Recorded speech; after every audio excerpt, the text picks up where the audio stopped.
भारत ने एक झड़ी से लगा दी फ्री ट्रेड एग्रीमेंट की सबके साथ, यानी कि इंडियन एक्सपोर्टर्स हैं उनको यह पता है कि US is not the only market. इस गलत फहमी में अमेरिका ना रहे, हां आप हमारे लिए बहुत इंपॉर्टेंट मार्केट हैं, इसमें कोई शक नहीं है। You're a very important market for India but you are not the only market. लेकिन ईरान को पता है कि उसके हाथ में दो तुर्प के एक हैं, एक न्यूक्लियर और एक हॉर्मुज, और इन दोनों के लिए ईरान ऐसी कीमत वसूलेगा, दे आर मास्टर नेगोशिएटर्स। इतना तो मैं समझ गया हूं अबाउट द ईरानियन रेजिम, ठीक है। These guys are master negotiators. Donald Trump के ऊपर तो है ही प्रेशर, लेकिन डोनाल्ड ट्रंप एक ऐसा बंदा है who does not take very kindly to pressure. He is going to lash out and he is going to put more and more pressure on the field marshal that boss तुमने deliver क्यों नहीं करा। अब French ने Trump को humiliate करा, अब Germany का जो चांसलर है अब क्या करेगा, ये बम मार देगा जर्मनी के ऊपर। क्या करेगा Donald Trump? Is he going to attack Germany?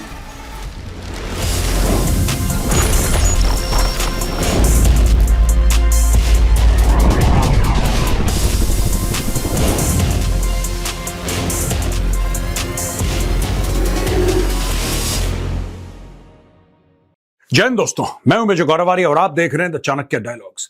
यहां पर बात हो रही थी अमेरिका और ईरान की लड़ाई की, किस तरीके से पीस टॉक्स हो रही हैं या फिर नहीं हो रही। ये लड़ाई खत्म कब होगी? ऐसा तो नहीं कि बीच में बमबारी शुरू हो जाएगी। इस सबके बीच में भारत और न्यूजीलैंड एक एफटीए यानी कि फ्री ट्रेड अग्रीमेंट साइन करते हैं। जबरदस्त टर्म्स एंड कंडीशंस हैं, और दोस्तों उसमें यह भी एक कंडीशन है कि न्यूजीलैंड भारत के अंदर 20 अरब डॉलर का निवेश करेगा। They will invest 20 billion dollars. चलिए पहले हम एफटीए की बातें करेंगे, फिर उसके बाद इस लड़ाई में क्या चल रहा है, इस पूरे जंग में क्या चल रहा है, ईरान वॉर में क्या चल रहा है, उसके बारे में आपको बताएंगे। India New Zealand Inc. historic free trade agreement to be implemented later this year. India and New Zealand on Monday signed a free trade agreement that the prime ministers of both the countries hailed as historic step towards deepening trade, investment and people-to-people ties between the two countries. The FTA will see New Zealand removing all tariffs on all goods imported from India, while India will remove or reduce tariffs on 95% of current imports from New Zealand. India's exports to New Zealand grew 32.1% in 2024-25 to $711.1 million US. The latest full financial year for which there is data, imports from New Zealand grew 75.2% to 587.1 million. Over the same period, the FTA also includes a provision wherein New Zealand has committed to facilitate 20 billion in investments into India over the next 15 years. तो ये पीयूष गोयल जी जो है minister, ये उनका पूरा का पूरा statement है। बेसिकली क्या है कि it grants 100% duty free access or Indian exports to New Zealand, opening a significant opportunity for MSMEs, farmers, women, youth, professionals and job creating sectors, while safeguarding India's sensitive interests through a balanced and calibrated framework. और यहां पे बात करी है 20 अरब dollar की investment की। तो दोस्तों ये बहुत बड़ी बात है। भारत ने, ये जब से डोनाल्ड ट्रंप का ये टेंट्रम वाला हिसाब हुआ है ना पूरी दुनिया के साथ कि भारत के ऊपर हम पहले 25 लगाएंगे फिर और 25, टोटल 50% हम टैरिफ लगाएंगे, भारत ये नहीं करता, तब से भारत ने दोस्तों एक झड़ी सी लगा दी है फ्री ट्रेड अग्रीमेंट्स की। भारत ने इतने, हमने एक बार डिटेल में इसको कवर भी किया था। I will not do that today, I have already done it in the past. आप जाके पुराना वीडियो देख सकते हैं। भारत ने एक झड़ी सी लगा दी फ्री ट्रेड अग्रीमेंट की सबके साथ, यानी कि इंडियन एक्सपोर्टर्स हैं उनको यह पता है कि US is not the only market. इस गलत फहमी में अमेरिका ना रहे, हां आप हमारे लिए बहुत इंपॉर्टेंट मार्केट हैं, इसमें कोई शक नहीं है। You're a very important market for India but you are not the only market. अगर आप अपने दरवाजे बंद करेंगे तो ऐसे 100 दरवाजे और हैं जो भारत के लिए खुल जाएंगे। अब दोस्तों आजकल के फेवरेट टॉपिक पर हम लोग वापस आ जाते हैं। ये वॉल स्ट्रीट जर्नल से हमने स्टोरी ली है।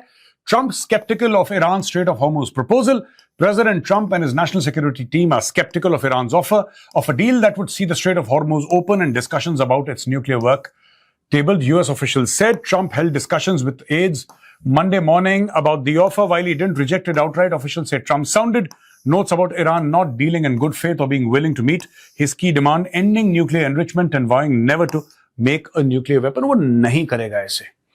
अगर देखिए मैं आपको बता देता हूं मुझे क्या लगता है। मुझे ऐसा नहीं लगता कि ईरान कभी भी कुछ भी हो जाए कॉम्प्रोमाइज नहीं करेगा, ऐसी बात नहीं है, ऐसी बात बिल्कुल भी नहीं है। लेकिन ईरान को पता है कि उसके हाथ में दो तुर्प के एक हैं, एक न्यूक्लियर और एक हॉर्मुज, और इन दोनों के लिए ईरान ऐसी कीमत वसूलेगा, दे आर मास्टर नेगोशिएटर्स। इतना तो मैं समझ गया हूं अबाउट द इरानियन रेजिम, ठीक है।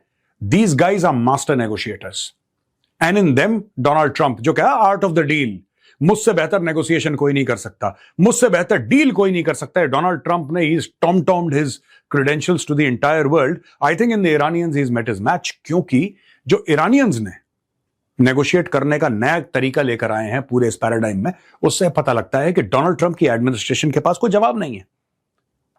मैं आपको बताता हूं, मुझे जो लगता है according to my analysis, will Iran compromise on enriching uranium to weapons grade? Yes. But they're going to extract a very, very, very heavy price for it. बहुत एक heavy price. They will say हां हम कर देंगे, लेकिन 1 2 3 4 5 आप मानते हो तब बात आगे करो, राइट? ईरान इतनी जल्दी नहीं मानने वाला। जो डोनाल्ड ट्रंप चूरन दे रहा है ना कि नहीं ठीक है, तुम्हारा जो पैसा फंसा हुआ है उसको हम रिलीज कर देंगे और ये कर देंगे और थोड़े से तुम्हारे ऊपर जो हमने सैंक्शंस लगाए हैं उसको, नहीं नहीं नहीं। अगर आप ये चाहते हैं कि ईरान एनरिच ना करे यूरेनियम, ईरान न्यूक्लियर वेपन ना बनाए, उसके लिए ईरान ना सब कुछ ले लेगा और फिर जाके कहीं मानेगा। और वो आयरन क्लैड गारंटीज उसको चाहिए होंगी यूनाइटेड नेशन सिक्योरिटी काउंसिल की। उससे कम में ईरान इस वक्त नहीं मानने वाला। The US will continue to negotiate with Iran, the official said, with the White House likely to offer its response and counter proposals. Trump has threatened to resume bombing Iran if he assesses that talks to end the war prove fruitless, though there is a growing sentiment within the administration that Trump aims to avoid restarting hostilities. देखिए, लड़ाई शुरू करना बड़ा आसान है। Can Donald Trump start bombing Iran? Of course. Of course he can. He has the power, the authority to do it, and he'll just pick up the phone and then they'll start, bombing Iran. Will it help? Unlikely to. If they could not get Iran to bend in 45 odd days of bombing, it's extremely unlikely that Iran will bend now. Likeliness नहीं है। इन लोगों ने पहले जो estimate करा था, Iran थोड़ी सी टेढ़ी गिर निकली। अब इनको समझ में नहीं आ रहा। The Americans are confused what to do, and now their own friends and allies have started trolling them. ये भी मैं आगे चल के आपको बताऊंगा किस तरीके से लोग अमेरिकन्स को ट्रोल कर रहे हैं। अब खुल के आके अमेरिकन्स को ट्रोल कर रहे हैं। The Telegraph कहता है, Rubio says Iran's Hormuz proposal unacceptable. Global pressure mounts on Tehran to open oil route. U.S. Secretary of State Marco Rubio said a purported Iranian offer to reopen the Strait of Hormuz under strict conditions is unacceptable to Washington and its allies. अब देखिए ना, इसमें to and fro हो रहा है। Iran कह रहा है ये, तो वो कह रहा है। अब ये प्रेशर किसके ऊपर आएगा मैं आपको बताता हूं। ये प्रेशर पाकिस्तान के ऊपर आने वाला है। ईरान के ऊपर तो है ही प्रेशर, डोनाल्ड ट्रंप के ऊपर तो है ही प्रेशर, लेकिन डोनाल्ड ट्रंप एक ऐसा बंदा है who does not take very kindly to pressure. He is going to lash out and he is going to put more and more pressure on the field marshal that boss तुमने deliver क्यों नहीं करा। जबकि सच बात ये हो सकती है, I am guessing, field marshal ने बोल दिया होगा कि सर हम आपको बगराम एयरबेस दिलवा देंगे अफगानिस्तान में, तो घर की बात है, आप फिक्र क्यों कर रहे हैं, हम दिलवा देंगे सर, हमारा 5वां सूबा है साहब अफगानिस्तान, जनाब आप बिल्कुल फिक्र ना करें। ये सब डायलॉगबाजी कर चुका होगा वो डोनाल्ड ट्रंप के सामने, और यहां पे जाके कि नहीं साहब हम तो दोनों भाई मुसलमान है, कोई दिक्कत नहीं है, we will go to Tehran, I share very close relationship with IRGC, मैं तो ऐसा कर दूंगा और मैं तो वैसा। इसने सारे के सारे माल बेचे होंगे उसको व्हाइट हाउस में। एंड डोनाल्ड ट्रंप अब बोलेगा कि भाई you have not delivered, you need to start pulling up your socks and delivering. अब ये बीच में फंस गया है। What they mean by opening the straits is, yes, the straits are open as long as you coordinate with Iran, get our permission, or we'll blow you up and you pay us. That's not opening the straits. These are international waterways. They cannot normalize, nor can we tolerate them trying to normalize a system in which Iran decides who get to use them. At a UN Security Council meeting on maritime security, French Foreign Minister Jean-Noël Barrot said the crisis began after operations launched by the United States and Israel without a clearly set goal. अब ये देखें ना साहब, यहां पे कहना शुरू कर दिया है, फ्रेंच ने कहना शुरू कर दिया कि यार ये तो खुला ही था स्ट्रेट ऑफ हॉर्मुज, 27 तारीख को तो खुला था ये, तुम ही लोगों ने बमबारी करी, अब तुमने एक क्लियर एम नहीं थी। मैं फिर कह रहा हूं दोस्तों, इसमें ना दो पार्टी हैं, अटैकिंग फोर्स में दो पार्टी हैं, there is US and there is Israel. I have said this time and again, there are two countries that attacked Iran, Israel and US. Israel has absolute clarity what it wants to do in Iran. There is no doubt in their mind what they wish to do. And very recently, their defense minister, Israel Katz, if I'm not mistaken, said that we're waiting for the American green flag. We want to bomb Iran again. And the Israelis are absolutely clear. They want regime change in Iran so that they can deny Iran the capacity to make nuclear weapons and develop ballistic missiles. They want this regime gone. Israelis are clear. The Americans are not clear. They keep on changing goalposts.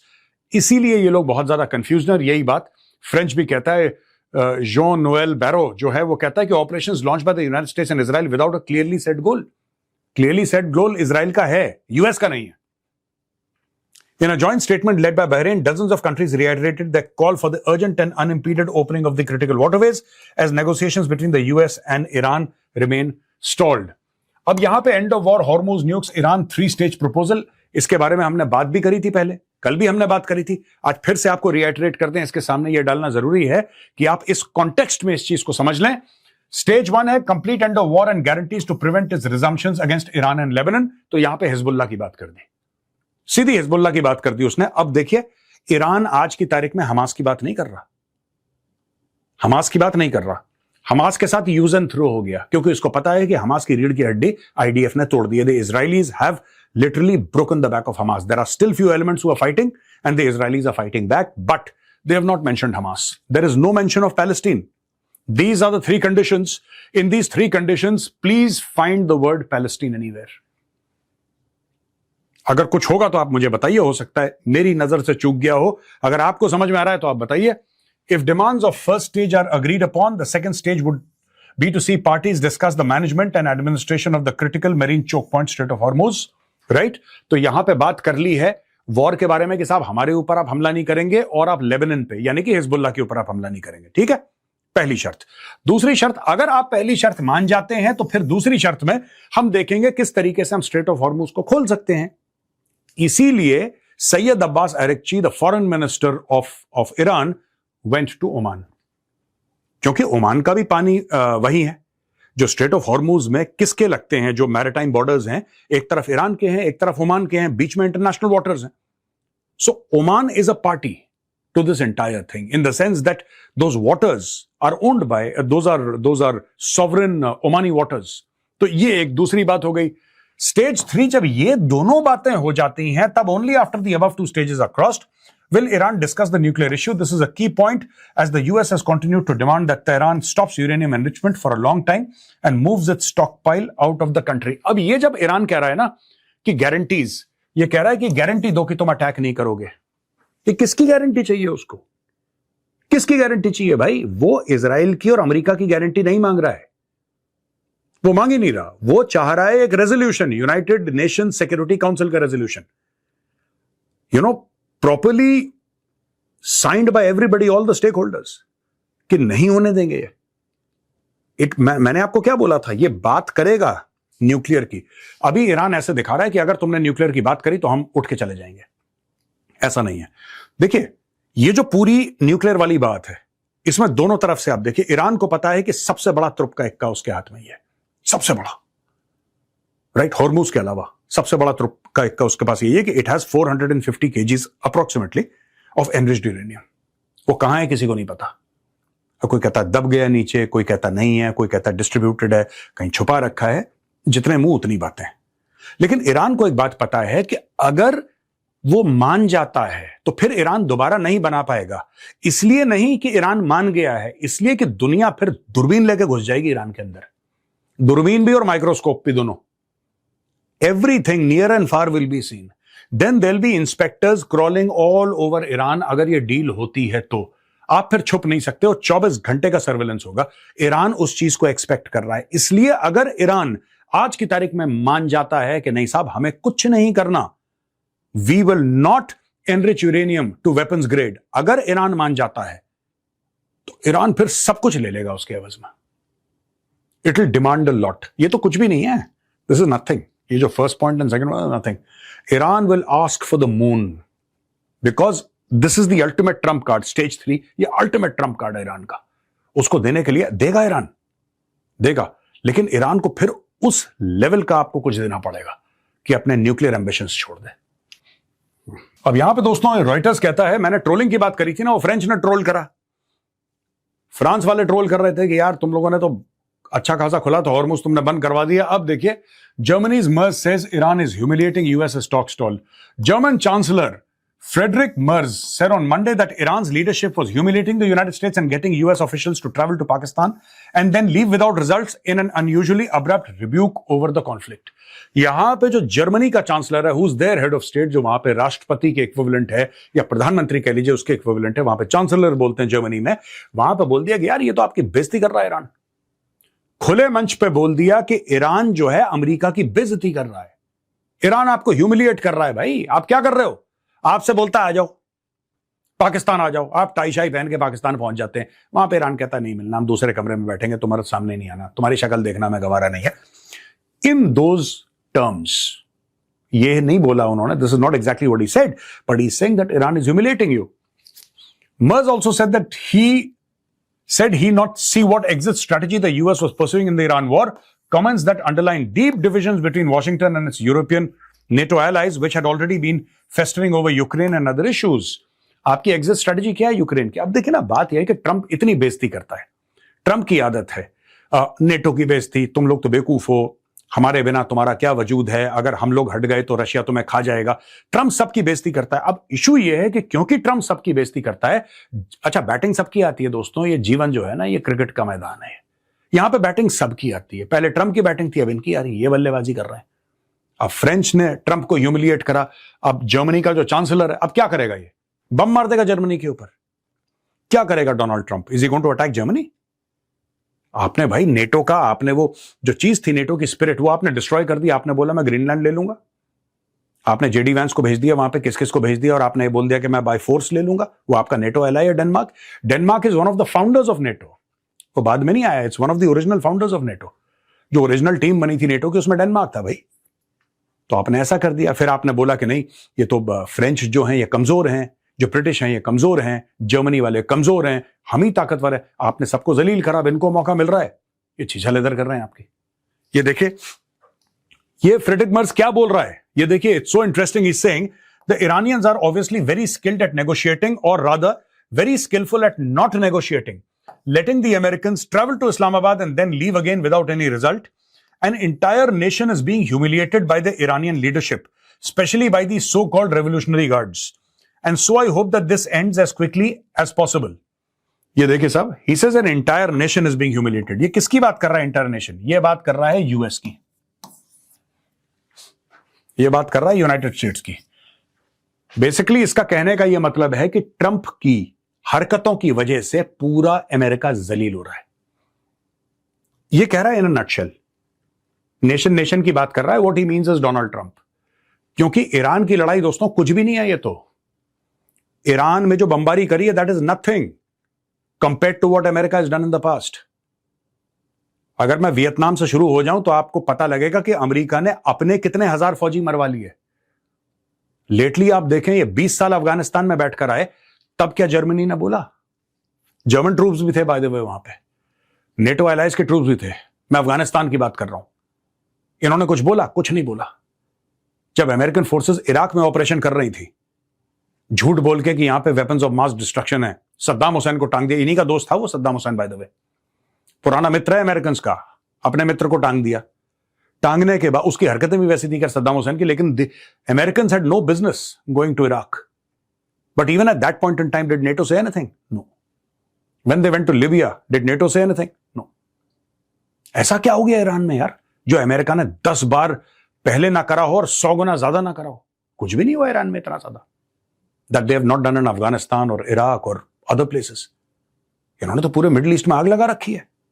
लेकिन फिर Donald Trump की जो personal हरकतें हैं दोस्तों, उसकी वजह से ये सब हो रहा है। ये जो कह रहा है ना कि ह्यूमिलिएटिंग, ईरान तुम्हारी बेइज्जती कर रहा है, तुम्हें बुलाता है फिर तुमसे मिलता नहीं है, an entire nation is being humiliated. ये सब जो सख्त अल्फाज का इस्तेमाल हो रहा है वो इसलिए हो रहा है क्योंकि डोनाल्ड ट्रंप साहब ने यही अल्फाज इनके लिए इस्तेमाल करे थे। Same insulting towards other heads of state. अब इनको मौका मिल रहा है तो ये बहती गंगा में हाथ धो रहे हैं। In Putin's meet with Iran's Arakchi mention of Mujtaba Khamenei's message. During his talks with Iranian Foreign Minister Abbas Araghchi on Monday, Russian President Vladimir Putin mentioned a message from Tehran Supreme Leader Ayatollah Mujtaba Khamenei. Russian state media RT reported, last week I received a message from the Supreme Leader of Iran. Putin's claim of receiving the alleged message from Mujtaba comes as an assurance that he is in fact alive and in condition to send messages. For our part, we will do everything that serves your interests, the interests of all the people of the region, so that peace can be achieved as soon as possible. Russian state media quoted Putin as saying. The Russian president also showered praise on how courageously its people are fighting for their independence and sovereignty. तो यहां पे Iran ने क्या करा है दोस्तों, अभी तक ईरान अकेला पड़ गया था. ईरान अकेला था, ठीक है. एक तरफ पूरा अरब मुल्क, इजराइल ऊपर, इधर अमेरिका, ये सारे के सारे एक तरफ, ईरान अलग थलग. ईरान के साथ कोई भी नहीं था. इवन पाकिस्तान जो मीडिएट करवा रहा है, ईरान तो यही पॉइंट आउट कर रहा था ना कि भाई तुम तो जाके अमेरिका की गोद में बैठ गए, तुम कैसे न्यूट्रल. यही तो बात चल रही है ईरान से. लेकिन अब ईरान को एक दोस्त मिल गया. आप ऐसी डिप्लोमेसी तब करते हैं जब आप युद्ध के बीच में हो, जब आप अलग थलग पड़ गए हो, जैसे ईरान पड़ गया. लेकिन ईरान ने रीच आउट करा रशिया को. रशियंस ने बोला yes we are with you. यहां पे चाइनीज भी बोल रहे हैं वी आर विथ यू. यानी कि एक ब्लॉक जो है ना, वो धीरे धीरे धीरे दोस्तों ब्लॉक तैयार हो रहा है. ये ब्लॉक तैयार हो रहा है और अपने पंख फैलाना ईरान ने शुरू कर दिया. और वहां पे डोनाल्ड ट्रंप को आइसोलेट कर रहे हैं लोग जो नेटो के मेंबर्स हैं. कह रहे हैं we don't want to engage with you.